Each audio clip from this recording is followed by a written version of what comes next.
Hey everyone! Today we're going on a journey to explore the Korean language. It's super interesting for language experts and history buffs. Korean is part of a language family called Altaic.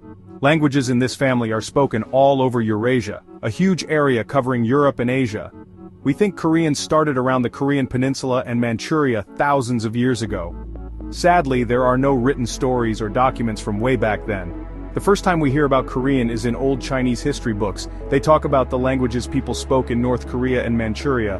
But remember, these stories are told from a Chinese point of view, so they don't give us the whole story about early Korean. Even without old writings, we can still learn a bit about early Korean. Language experts compared Korean to other Altaic languages. They found matching words and grammar like puzzle pieces that fit together. This means they might have come from the same grandparent language. Plus, archaeologists found cool stuff like old tools and houses. This gives us clues about how early Koreans lived. We may never know exactly how they spoke, but we keep learning more about this old language.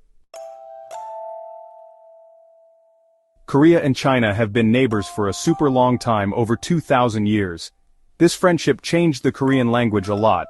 For many years, Koreans wrote using classical Chinese.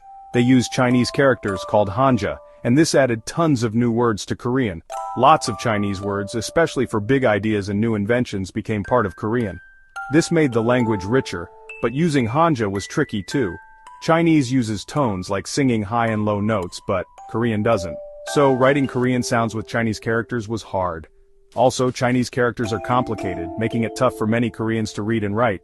Even with these problems, people used Hanja in Korea for a long time.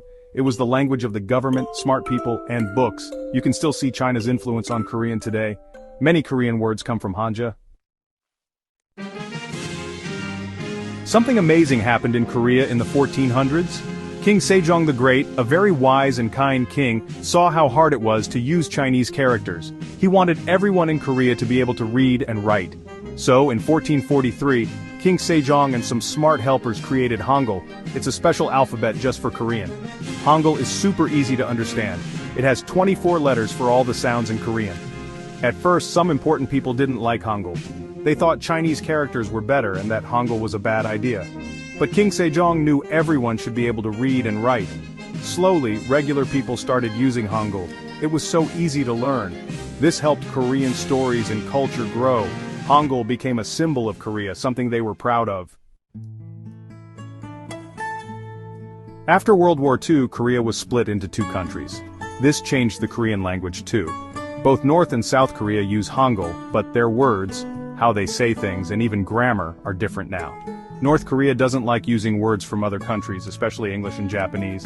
They make up new words using only Korean parts. This makes North Korean sound different. South Korea likes words from other places. They use lots of English words, especially for technology and cool stuff. This makes a language gap between North and South Korea. Even with these differences, Korean is still important to both countries. People are trying to bring the two languages closer together. The future of Korean will be shaped by things inside and outside Korea. It's an exciting time for this amazing language.